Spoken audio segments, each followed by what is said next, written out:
Tu réponds quand je t'appelle.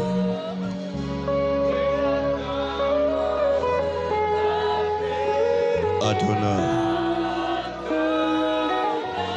créateur de toutes choses.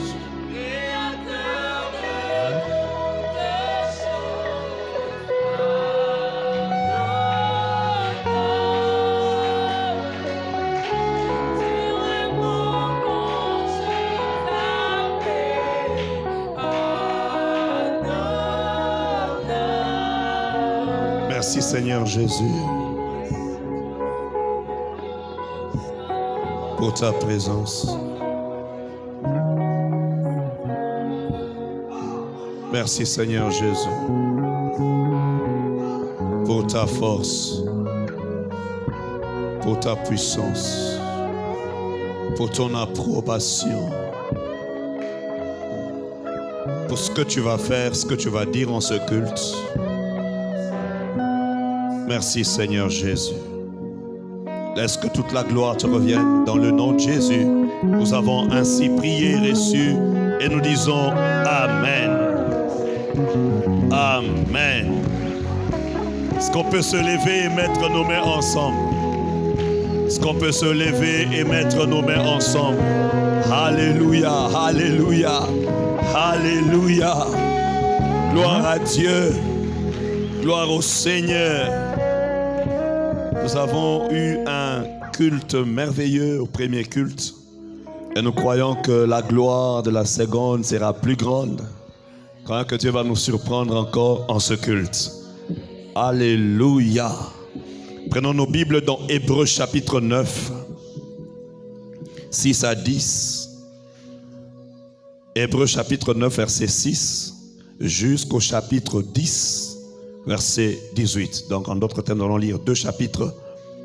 Commençons dans le chapitre 9, verset 6, jusqu'au chapitre 10, verset 18.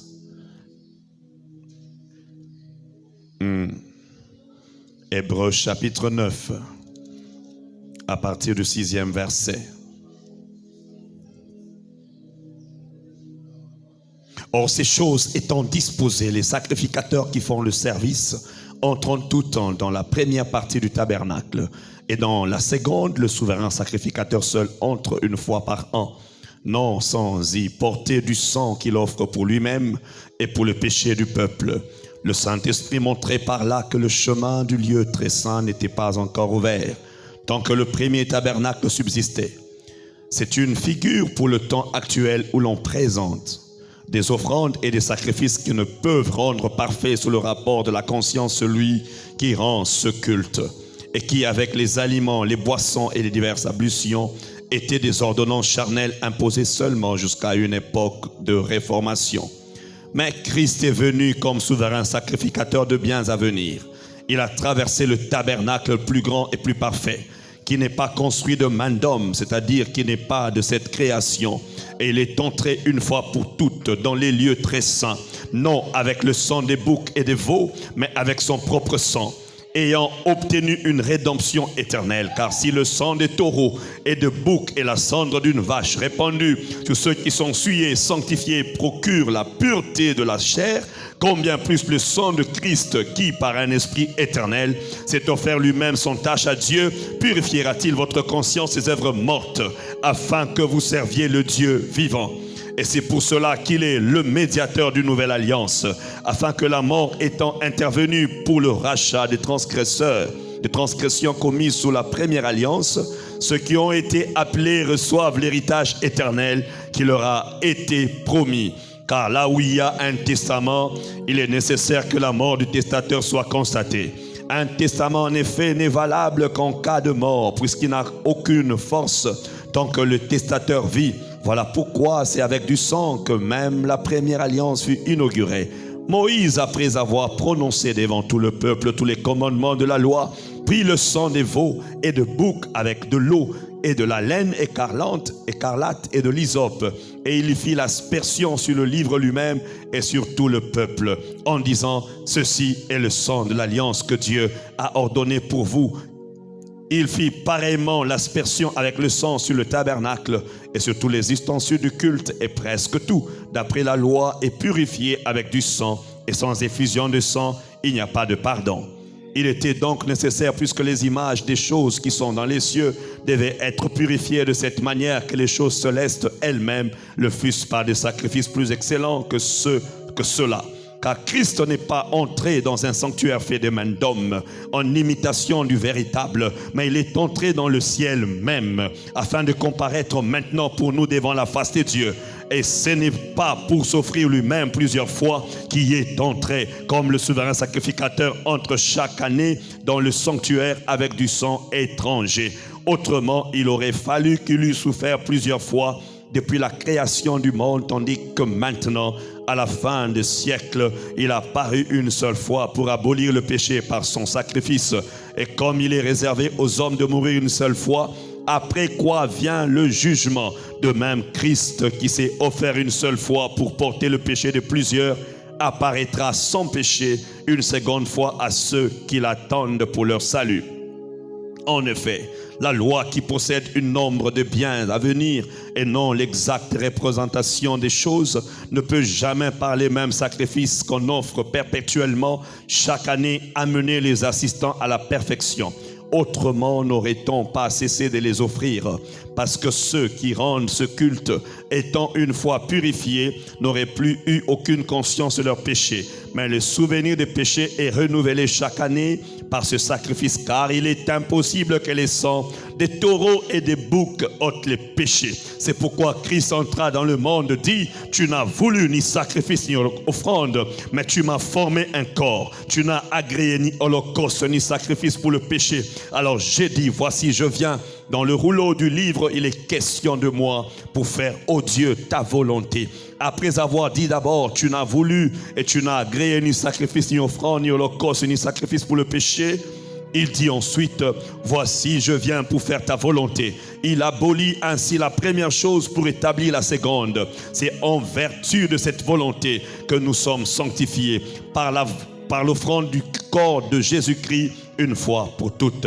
Et tandis que tout sacrificateur fait chaque jour le service et offre souvent les mêmes sacrifices qui ne peuvent jamais ôter les péchés, lui, après avoir offert un seul sacrifice pour le péché, s'est assis pour toujours à la droite de Dieu, attendant désormais que ses ennemis soient devenus son marchepied, car par une seule offrande, il a amené à la perfection pour toujours ceux qui sont sanctifiés. C'est ce que le Saint-Esprit nous atteste aussi, car après avoir dit: voici l'alliance que je ferai avec eux après ce jour-là, dit le Seigneur, je mettrai mes lois dans leur cœur et je les écrirai dans leur esprit. Il ajoute: je ne me souviendrai plus de leurs péchés ni de leur iniquité. Oh, là où il y a pardon du péché, il n'y a plus offrande pour le péché.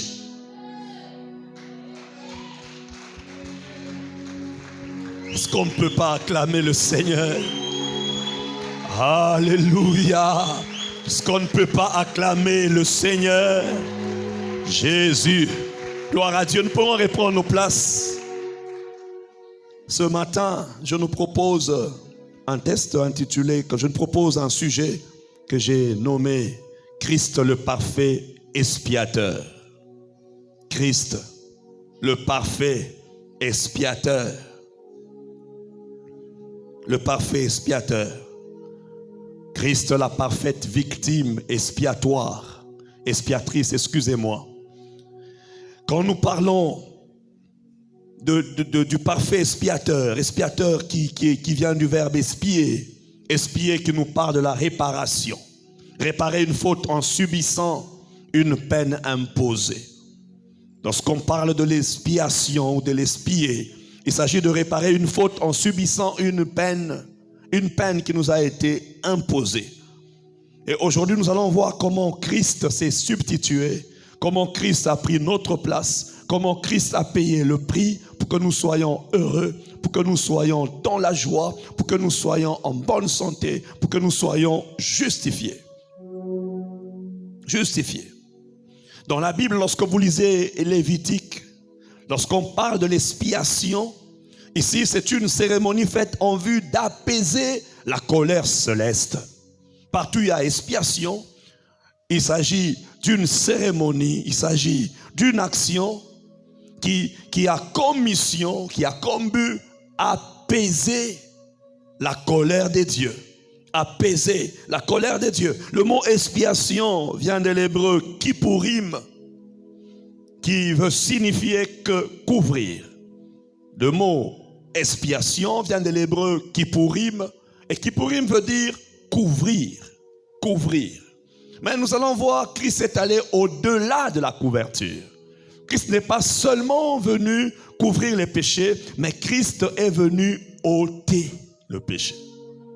Et nous allons voir cette différence-là et voir les différents avantages que Christ nous donne tout en étant en lui. Et je vais nous proposer 5 points ce matin. Au premier culte, je n'ai pas pu décortiquer les 5 points. Je me suis arrêté au 3e. Je ne sais pas si en ce culte, nous allons finir les 5 points. Mais du moins, commençons quelque part. Et le Seigneur va nous amener tel qu'il a prévu de le faire. Voici le premier point. Les rites et les sacrifices vétérotestamentaires devaient être répétés tous les ans. Cela montre qu'ils n'étaient que temporaires. Ici, nous voyons comment le souverain sacrificateur entrait chaque année dans le lieu très saint pour offrir, pour représenter le peuple et lui-même. Il offrait, il faisait des sacrifices pour lui, pour sa maison et pour Israël. Pour lui, pour sa maison et pour Israël. Et il le faisait chaque année. Était avec Dieu et la parole était Dieu. Rien de ce qui a été créé n'a été créé sans elle. Et quand Jean regarde Jésus, il voit en Jésus, il voit Dieu en Jésus.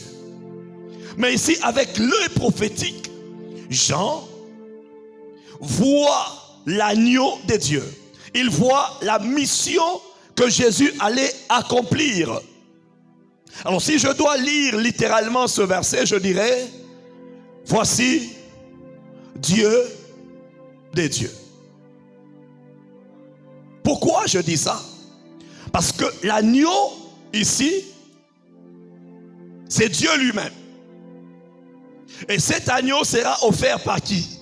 Par Dieu lui-même. Or, en Lévitique, c'est le croyant qui venait avec un agneau, qui venait avec un bouc, qui venait avec un taureau pour offrir.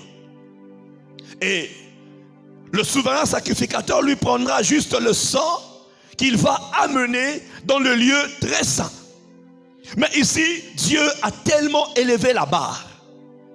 Ce n'est pas le croyant qui apporte le sacrifice. C'est Dieu lui-même qui apporte le sacrifice. Et le sacrifice que Dieu apporte, c'est Dieu lui-même. Oh mon Dieu. Je répète. Ici, ce n'est pas le croyant qui apporte le sacrifice. C'est Dieu lui-même qui apporte le sacrifice. Et le sacrifice, c'est Dieu lui-même. Donc Dieu est celui qui va sacrifier. Et le sacrifice, c'est Dieu lui-même. Voilà pourquoi je dis, bien-aimé, je ne connais pas un moyen par lequel on peut t'envoûter. Car si on répandait le sang du coq ne peut pas annuler le sang des dieux. Le sang d'une chèvre ne peut pas annuler le sang des dieux. La barre est tellement élevée, je ne connais pas une maison de féticheurs là où on peut t'envoûter, car Dieu a tellement élevé la barre. Quand Jean te regarde, Jean voit que tu as été substitué par Dieu lui-même. C'est lui qui t'a remplacé, ce n'est pas un coq, ce n'est pas un bouc, ce n'est pas une chèvre. C'est lui qui t'a remplacé, c'est Dieu lui-même. Dieu a tellement élevé la barre. Rien que pour te dire ce matin que ta vie est appelée à être bénie. Dieu a annulé toute forme de malédiction dans ta vie. Tu n'es pas appelé à subir des malédictions, mais tu es appelé à subir les bénédictions, car Dieu lui-même s'est engagé. C'est Dieu lui-même qui vient avec l'agneau de Dieu, avec l'agneau de Dieu. Donc Dieu vient pour s'offrir lui-même afin de te libérer de n'importe quelle chaîne, afin de te libérer de n'importe quel lien. Ce matin, au nom de Jésus, je prie et je déclare de la même manière que Dieu a offert, c'est offert pour que toi tu avances. Ta liberté est une liberté permanente. Une liberté permanente. Rien qu'en lisant ce verset, il y a des mystères. Comment on peut s'offrir soi-même? Mais quand Jean regarde, Jean divise. Jean sépare. Jean fait une séparation entre celui qui offre et ce qui sera offert. Oh mon Dieu. Jean fait une séparation. Il dit, voici l'agneau. Cet agneau appartient à qui? À Dieu. Cet agneau appartient à qui? À Dieu. Oh, quand tu liras le livre de Lévitique, tu verras que ceux qui venaient avec l'agneau, soit il est pécheur, ceux qui venaient avec des animaux pour offrir. Déjà, donc chacun s'identifiait à son animal. Oh mon Dieu. Chacun s'identifiait à son offrande. Alors ici, on ne dit pas l'agneau de tel fidèle. On dit l'agneau des dieux. Donc l'acte qui sera fait pour des divins. Oh mon Dieu.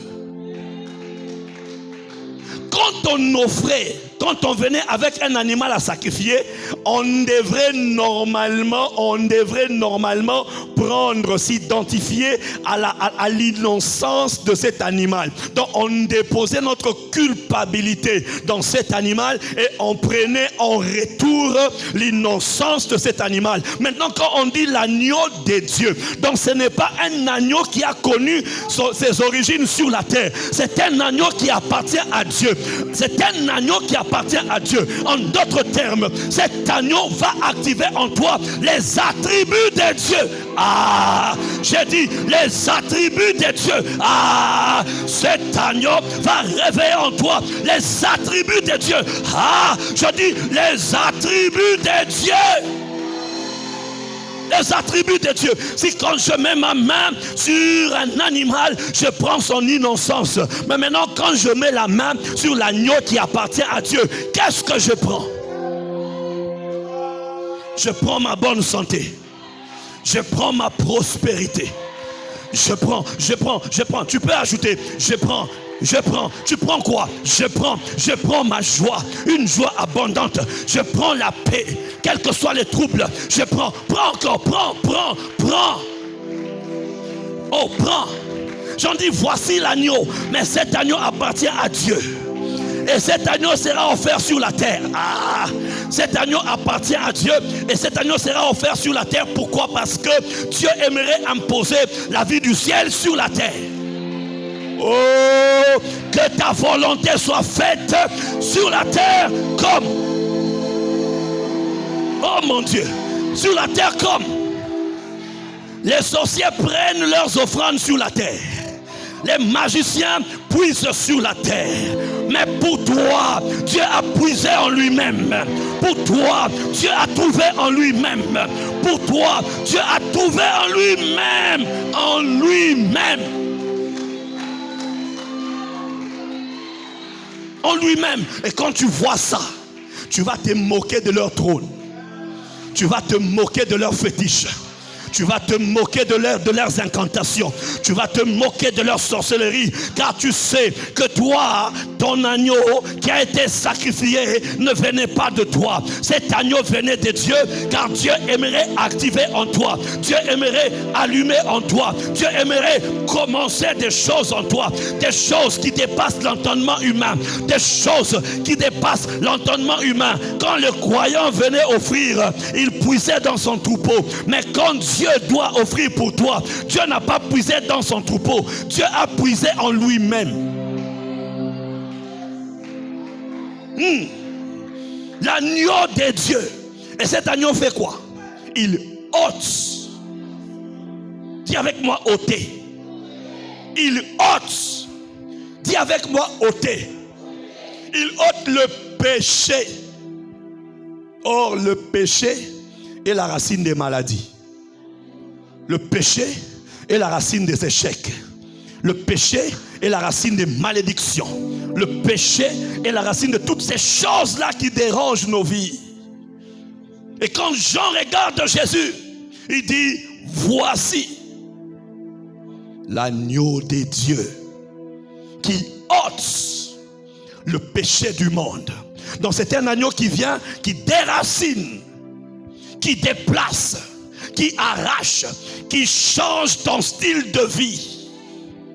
Mon Dieu, tu peux piétiner l'eau de Massou. Tu peux habiter une maison hantée. Pourquoi? Parce que l'adorateur s'identifie à son offrande. Oh, Dieu t'a élevé. Toi, tu viens adorer sans offrande parce que lui-même s'est offert à ta place. Ah, tu viens offrir sans offrande parce que lui-même s'est offert à ta place. Jésus a fait tellement le contraire des choses. En Lévitique, c'est le croyant qui vient avec un animal. Mais pendant la grâce, c'est Dieu qui vient avec lui-même. Toi, viens tel que tu es. Just come as you are. Just come. Without anything, come. Just viens. Il y a des gens qui disent, j'ai pas d'argent. Dieu n'a pas besoin de ton argent d'abord. Dieu a d'abord besoin de toi. Corps, âme, esprit, toi. Dieu a besoin de ton corps. Il a besoin de ton âme. Il a besoin de ton esprit. Dis au voisin, ta bouche est sacrée. Ta bouche est sacrée. Ne dis jamais je t'aime à une personne que tu n'aimes pas. Oh. Je veux juste avoir son argent. Je veux juste avoir son attention. Ne dis jamais je t'aime à une personne que tu n'aimes pas. Ne promets pas une chose que tu ne vas pas réaliser. Alors Samson jouait avec sa bouche. Dalila, viens. Dis-moi le secret de ta puissance. Il dit, le secret de ma puissance. Si on m'enferme avec des cordes. Il jouait jusqu'au jour où il a tout dit. Jusqu'au jour où il a tout dit. Il a tout dit. Sans rien cacher. Alors quand Ésaïe regarde, il dit non. Traite d'abord tes péchés. Mets fin à ta mauvaise vie. Et tu verras la main de Dieu va agir.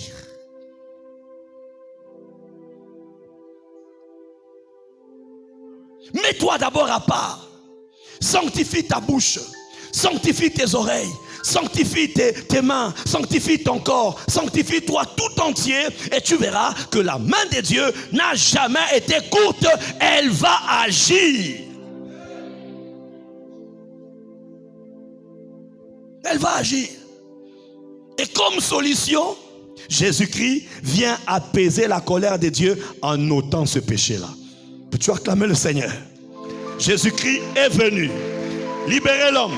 Jésus-Christ est venu sauver l'homme. Jésus-Christ est venu guérir l'homme du péché. Quand Jean le voit, Jean voit celui qui va ôter ce qui empêchait que la main de Dieu soit élastique dans nos vies. Jean voit celui qui va ôter ce qui nous empêchait de faire arriver nos prières auprès de Dieu. Alors quiconque reçoit Jésus comme son Seigneur et Sauveur bénéficiera de cette main élastique, de cette main de Dieu. Et là, on nous présente le mystère de deux boucs. Un bouc qui sera sacrifié, qui représente la mort de Christ, et un autre qu'on appelle le bouc émissaire, qu'on va relâcher pour qu'il nous représente vivant.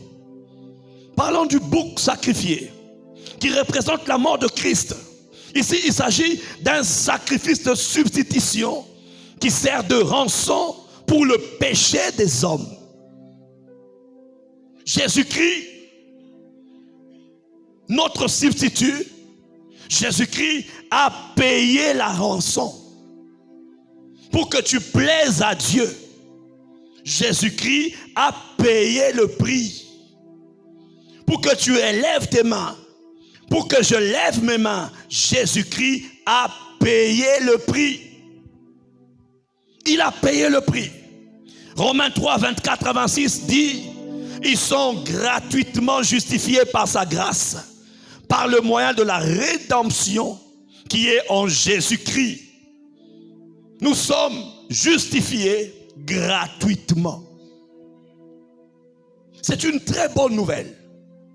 Jésus-Christ a payé le prix pour que nous soyons justifiés gratuitement. Quelqu'un me dira: mais pasteur, quel est l'avantage d'être justifié gratuitement? Ah bon? L'avantage d'être justifié gratuitement, c'est que le fait d'être justifié va rendre ta prière efficace. Oh mon Dieu.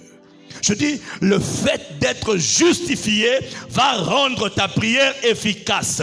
N'est-il pas écrit que la prière du juste a une très grande efficacité? Or, pour être justifié, cela ne dépend pas de nos œuvres. Pour être justifié, cela dépend de l'œuvre de la croix. Or, Jésus est allé à la croix. Il a pris ta place. Il a pris ma place. Il a pris ton passé. Il a pris mon passé. Et il a tout renouvelé. Quand le diable me condamne, lui dit: non, non, non, non, non, non. Je l'ai innocenté. Je l'ai innocenté. Quand il te regarde selon tes erreurs, il dit: non, non, non, non, il n'est plus celui-là. Lui maintenant c'est moi. Moi j'ai été lui. Moi j'ai pris sa place. J'ai été lui. J'ai pris sa place. Laissez-lui libre. Il doit évoluer. Il doit se marier. Il doit prospérer. Il doit travailler. Il doit monter. Il doit arriver. Il doit se réjouir. Il doit avoir la joie abondante. La joie parfaite. La joie abondante. La joie parfaite. Parfaite. Parfaite. Il t'a innocenté. Ton passé n'a aucun pouvoir sur toi. Aucun pouvoir. Il m'a justifié. Il nous a justifiés gratuitement. Les offrandes que nous donnons n'achètent pas la grâce. Non. Non. Non. Non. Nous avons été justifiés gratuitement. Dis avec moi: gratuitement. Gratuitement. Si tu as reçu le Saint-Esprit gratuitement, pourquoi tu iras dans la maison du féticheur pour recevoir un mariage? Pourquoi aller féticher pour avoir de la promotion? Oh mon Dieu. Le niveau le plus élevé sur la terre, c'est le Saint-Esprit en toi. Tu n'as pas compris ça. Le niveau le plus élevé sur la terre, c'est avoir le Saint-Esprit en toi. Non, non, tu n'as pas compris ça. Le niveau le plus élevé sur la terre, c'est celui-là qui consiste à avoir le Saint-Esprit en toi.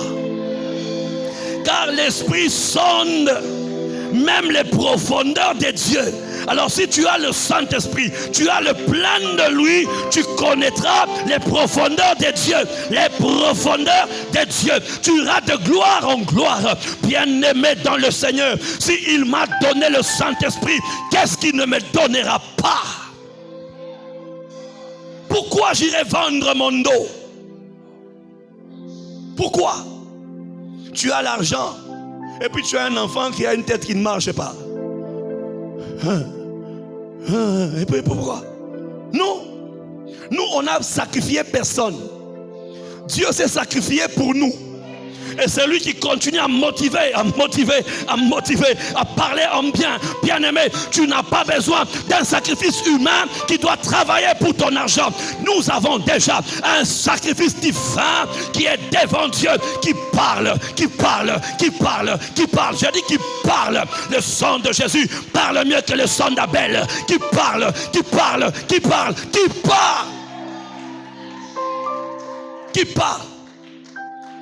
Tu veux prophétiser et tu pars chercher les fétiches. Pourquoi? Même les choses de Dieu, tu ajoutes les fétiches. Pourquoi? Il y a même des gens qui disent: j'ai besoin de me transformer. La forme la plus dominante sur la terre, c'est la forme humaine. Oh, la forme la plus dominante sur la terre, c'est la forme humaine. Dieu n'a pas donné à un autre être sur la terre de dominer sur tout. C'est à l'homme, c'est à la femme que Dieu a dit, vous dominerez sur toutes choses. Alors bien-aimé dans le Seigneur, Jésus-Christ est venu te ramener dans ton état initial, où tu dois marcher sur le serpent, où tu dois ordonner et voir des choses arriver. Si la nuit, pendant que tu dors, le serpent se manifeste au devant de toi avec 4 têtes, tu vas lui dire, tais-toi, tais-toi. Alléluia. Dis avec moi, la forme la plus dominante sur la terre, c'est l'être humain. C'est la forme de l'homme. La forme de la femme. C'est la forme que je dis, c'est la forme que j'ai. Oui, c'est la forme que j'ai. Tu n'as pas besoin de te transformer pour que les esprits t'obéissent. Non. Tu as juste besoin d'être en contact avec Jésus et c'est fini. Voilà pourquoi Jésus-Christ est venu sur la terre. Quand il marchait sur l'eau, Takasalai, on voyait qui? Un ange. On voyait un homme. Mais cependant, un homme fait quoi? C'est pour te dire, c'est ça ta forme. Oui, c'est ça ta forme. Oui. Quand il multipliait le pain, on voyait quelle forme? La forme d'un homme. La forme d'un homme. Je vais te toucher. Jésus n'avait rien d'attirant. Jésus, c'était un homme incognito. Voilà pourquoi il fallait un baiser de Judas pour qu'on le reconnaisse.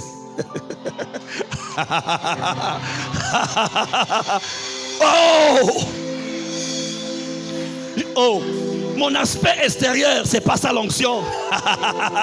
L'onction est interne. L'onction est interne. L'onction n'est pas dans la veste. L'onction n'est pas dans la voiture. L'onction n'est pas dans la grosse voix. L'onction est interne.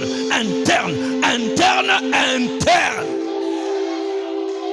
Interne. Oui, interne. On te regarde, mais il n'a rien. Mais cependant, les actes disent il est différent. On dit, mais qui est celui-ci qui marche sur les eaux? C'est le Fils de Dieu sur la terre. Pourquoi les gens se posent de telles questions? Parce qu'on voit un homme, mais un homme qui marche sur les eaux. On voit un homme, mais à qui obéissent même les eaux. Bien-aimé dans le Seigneur. Non, non, non, non, non. Nous voulons une vie chrétienne authentique. Où quand il faut, tu parles, tu te manifestes. Ou quand il ne faut pas, tu restes, tu te caches. Tu te caches. Oui. Qui est celui-ci? N'est-ce pas le fils de Marie? Ses frères ne sont-ils pas parmi nous? Oui, ses frères sont parmi nous, mais cependant aucun de ses frères ne fait ce que lui fait. Si vous dites que lui aussi est le fils de Joseph, ce n'est pas un problème. Mais cependant les autres fils de Joseph ne font pas ce que lui fait. Alléluia, alléluia. Il est temps que Dieu te distingue. Il est temps que Dieu te distingue. Il est temps que Dieu te distingue. Il est temps que Dieu te distingue. Il est temps que Dieu te distingue. Cultive l'intérieur. Développe ton intimité avec Dieu. Je lis l'histoire d'un homme qui a marqué ma vie. Il a lu plus de 200 fois la Bible, mais il a lu à genoux. J'ai dit, à genoux. J'ai dit d'accord, à dater de maintenant, je vais lire ma Bible à genoux. I will kneel down and I will read the Bible. À genoux. 200 fois. Et on dit dans cette histoire, un jour la reine d'Angleterre vient lui chercher. Il dit à la personne, dis-lui je parle au Créateur. J'ai pas le temps pour le recevoir. Je parle au Créateur. Mais toi, il n'y a que dans l'avion tu ne réponds pas au téléphone. Mais toi, tu peux arrêter une prière parce que tu attends un appel du travail. L'appel du travail peut attendre. Quand Dieu te veut dans un endroit, tu peux rater un appel, on te rappellera.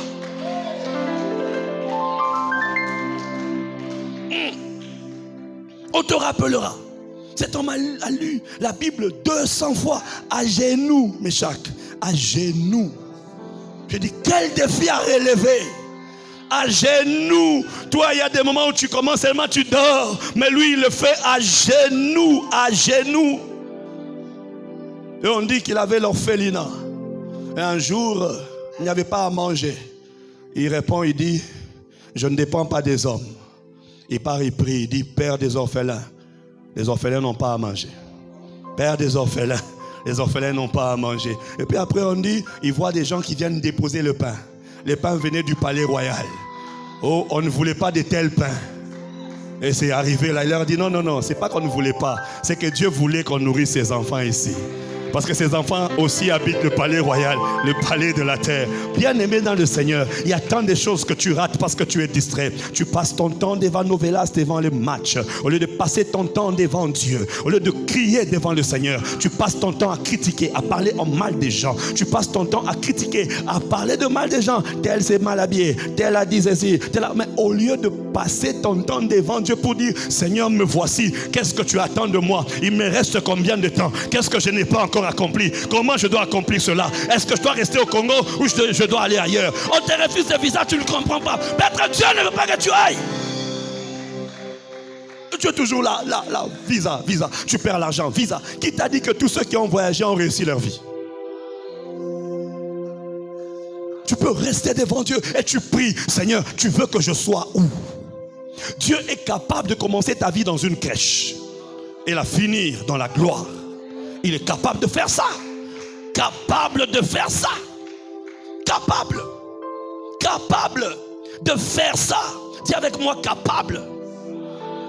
Nous avons été gratuitement justifiés. Ce verset est puissant. Puissant. Nous avons été gratuitement justifiés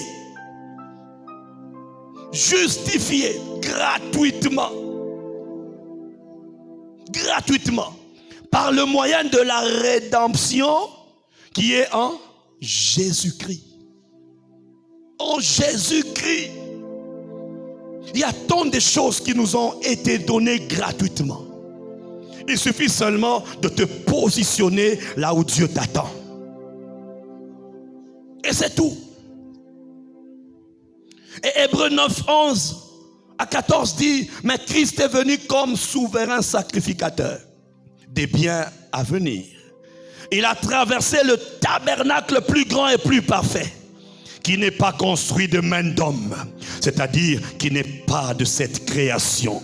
Il est entré une fois pour toutes dans le lieu très saint, non avec le sang des boucs et des veaux, mais avec son propre sang, ayant obtenu une rédemption éternelle. Ta valeur, c'est le sang de Jésus. Ton positionnement, c'est le sang de Jésus. Ta destinée, c'est le sang de Jésus. Ta couverture, c'est le sang de Jésus. Ton identité, c'est le sang de Jésus. Ta santé, c'est le sang de Jésus. N'est-ce pas qu'il est écrit que la vie est dans le sang? La vie est dans le sang. Jésus, en répandant son sang, il te donnait la vie. Il me donnait la vie. Le sang de Jésus n'a pas commencé en Marie. Le sang de Jésus est un sang mystique, un sang spirituel, un sang compliqué, un sang d'origine divine.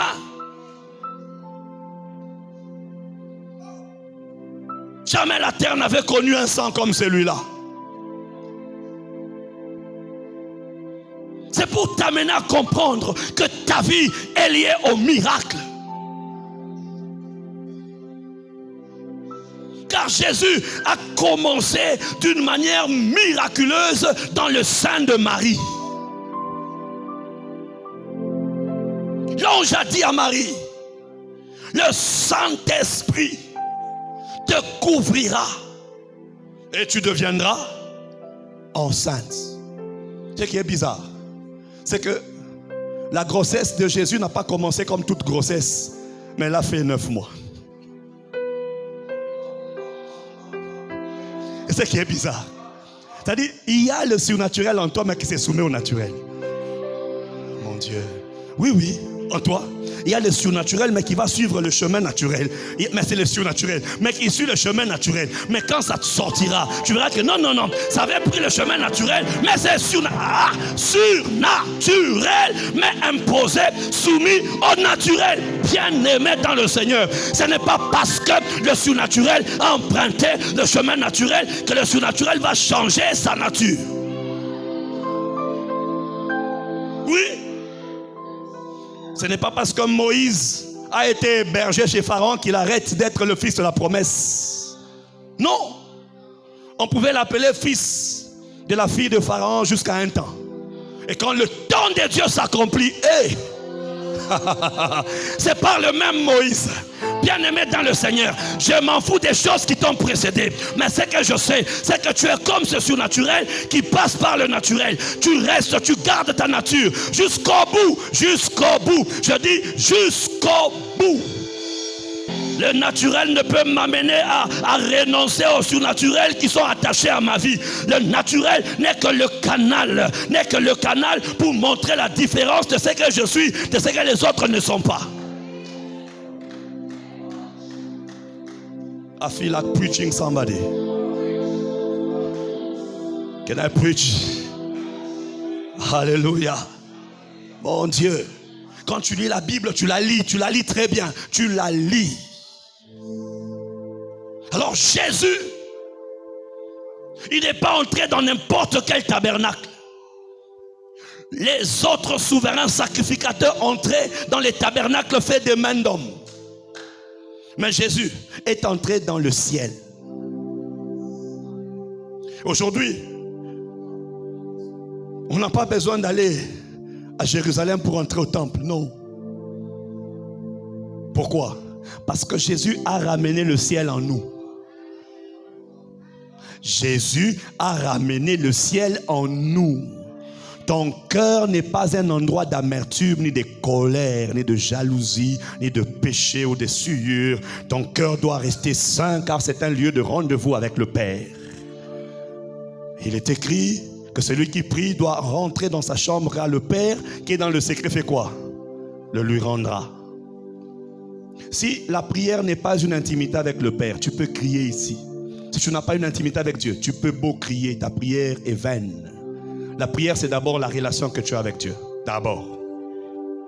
Ta relation intime, là. La relation d'intimité que tu as avec Dieu.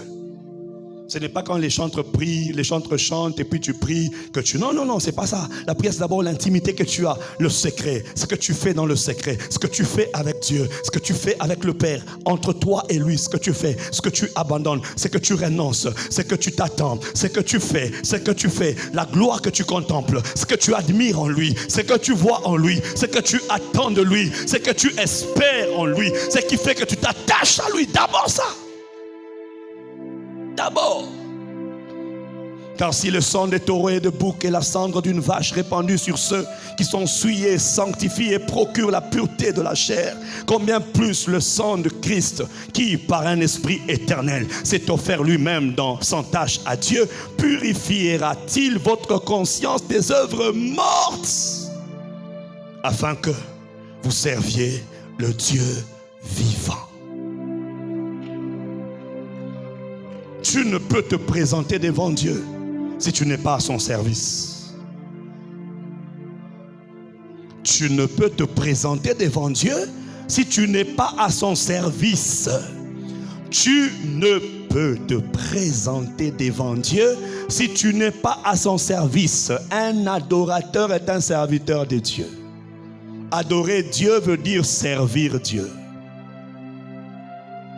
Et l'adorateur doit servir Dieu avec les fruits de ses lèvres.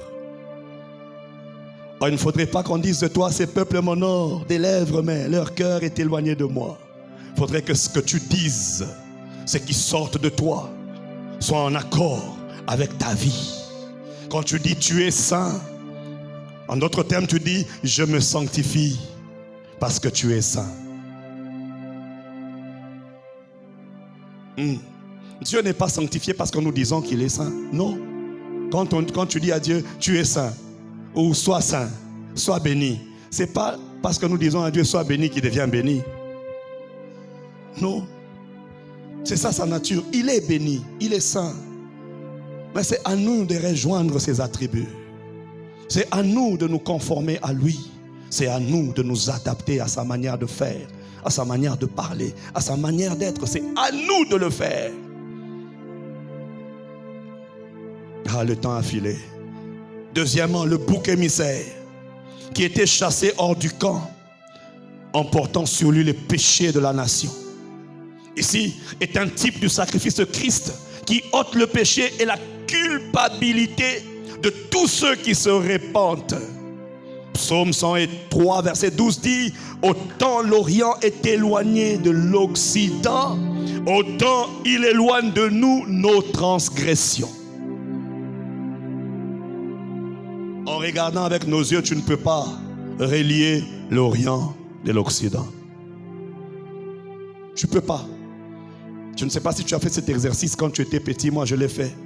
Où un jour, je me suis levé et je voulais voir la chute de ce que je vois là. C'est quand tu regardes les yeux, quand tu lèves les yeux vers le ciel, c'est comme si la terre chutait, non?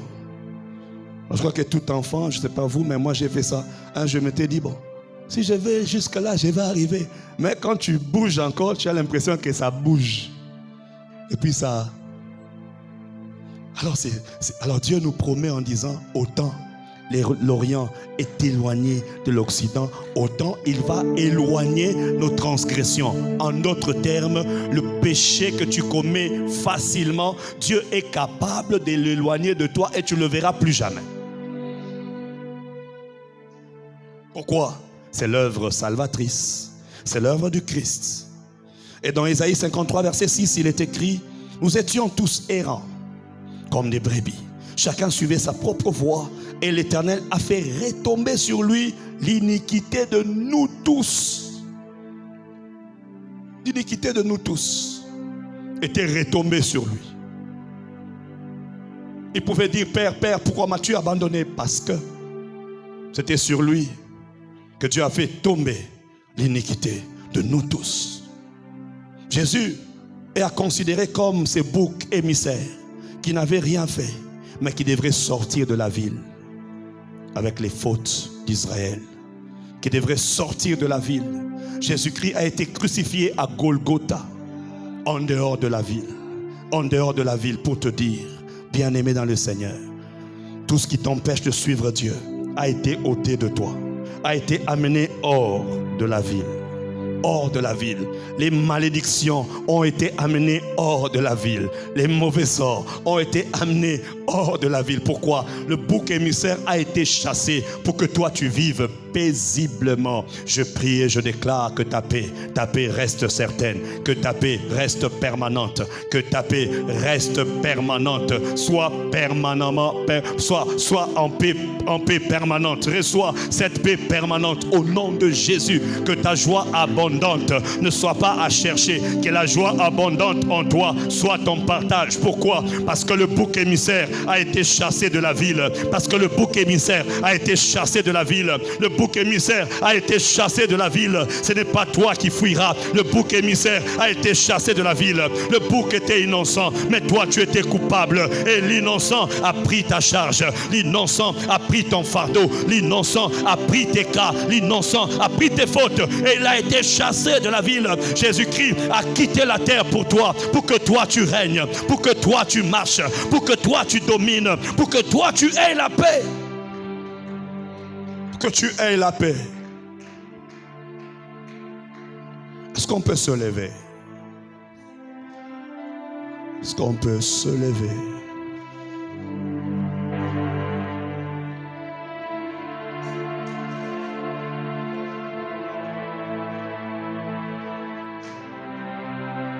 Que serait mon histoire si l'on m'enlevait Jésus? Où irais-je? Que ferais-je sans toi? Où irais-je? Que ferais-je? Que ferais-je sans toi? Que serait mon histoire Si l'on m'enlevait, Jésus, que serait mon histoire? Oh, oh. Si on m'enlevait, Oh, oh. Jésus, Que serait mon histoire? que serait mon histoire?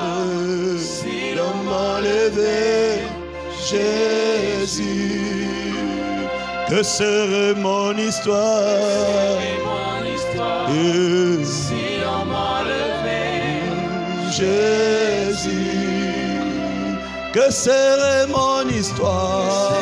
mon histoire, si on m'enlevait, Jésus, Où irais-je, que ferais-je? irais-je, Oh, oh, que ferais-je sans toi. Où irais-je, que ferais-je? Où irais-je, Oh, que ferais-je sans toi. Où irais-je, que ferais-je? Où irais-je, Oh, que ferais-je sans toi. Que serait mon histoire? Que serait mon histoire? Que Si l'on m'enlevait, Jésus, que serait mon histoire? Que serait mon histoire? Si l'on m'enlevait, Jésus, Que serait mon histoire? que serait mon histoire? Si l'on m'enlevait, Jésus, que serait mon histoire? Que serait mon histoire? Si l'on m'enlevait, Jésus, que serait mon histoire? que serait mon histoire? Mon histoire. Si on m'enlevait, Oh, Jésus. Nachelayo motema. Nachelayo motema. Motema. Nachelayo